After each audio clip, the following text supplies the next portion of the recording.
Você improvisa porque um sonho é um sonho. Aliás, sonhos da Mariana são sonhos teus ou são improvisados também? Não, são sonhos improvisados. São sonhos improvisados. Em função da estrutura do romance.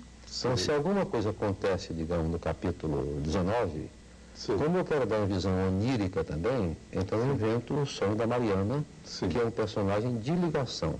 Agora, o detalhe é que os personagens, eu não estou interessado.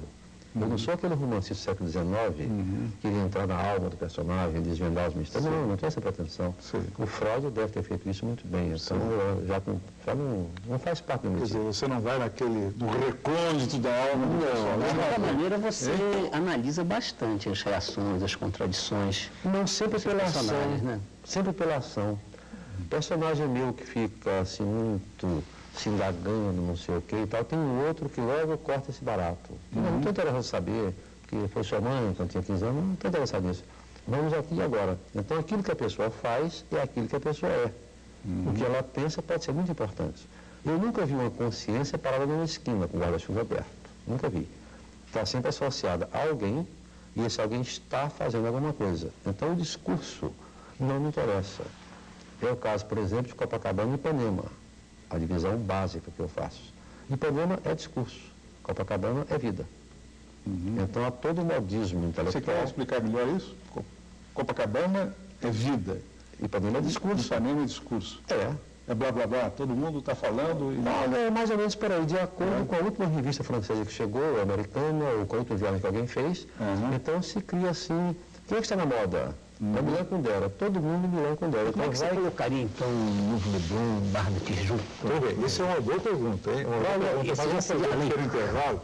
Vamos fazer um pequeno intervalo. Continuamos na nossa entrevista com Esdras do Nascimento. O Rodolfo estava perguntando a ele sobre os novos bairros do Rio de Janeiro. Como é que ele classifica isso? Você estava fazendo o Esdras estava fazendo uma comparação entre Copacabana e Ipanema. Então eu perguntaria, e depois de Ipanema, em termos de público leitor, em termos de vida, como é que você veria a Barra da Tijuca, o Novo Leblon, o Novo Ipanema? Olha, será que a vida da Barra da Tijuca? A Barra da Tijuca, para mim, é um local de pecado. Eu era aluno da PUC, a Barra, a rigor, não existia. Então, o sonho da minha geração era ir assim com o meu milho verde, ali em São Conrado, e de lá, seja o que Deus quiser. Então, de repente, a indústria se mobilizou e, para mim, a Barra é um local de pecado. Agora, depois disso, com a especulação imobiliária, até o pecado foi industrializado e se criou a coisa contrária. Aqueles grandes guetos familiares, que eu nem preciso escrever a respeito, já escrevi. Aquilo é uma imitação triste de Brasília. Então, Brasília, você, pelo endereço, sabe quanto a pessoa ganha, o tamanho do apartamento, sabe tudo a respeito. E tem mais, a ditadura só houve por causa de Brasília. Sem Brasília, a ditadura não se aguentaria.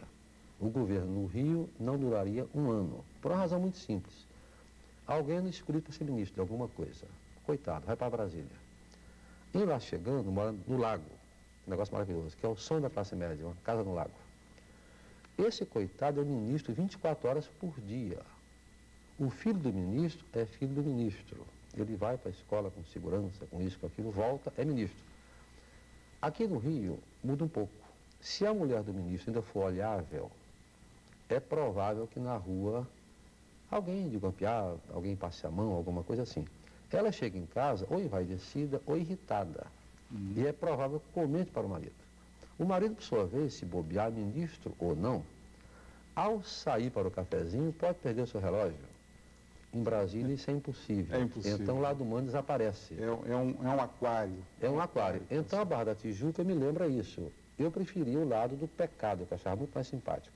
Mas hoje virou um gueto de família de classe média, bem comportada, aquela monotonia conjugal, aquela coisa, os meninos brincando todos juntos, olhando pela janela. É uma vida fantástica, tem vegetativos. Agora, provavelmente, com o tempo, deve modificar. Vai mudar. Esdras, vamos voltar um pouco ao seu livro, A Dança dos Olhares, mas antes eu queria dizer que o entrevistador desta noite, o Rodolfo Rezende, é o autor do livro O Samba dos Vagalumes, editado pela José Olímpio. É um romance que se recomenda ao telespectador. Rodolfo virá um programa próximo para discutir o livro dele e outros problemas de literatura. Enquanto isso, a gente vai conversar sobre A Dança dos Olhares, do Esdras, que é um livro de 390 páginas. 390 páginas. E é um livro que tem uma carga erótica muito grande, Esdras. Tem? Tem bastante. Tem uma carga erótica muito...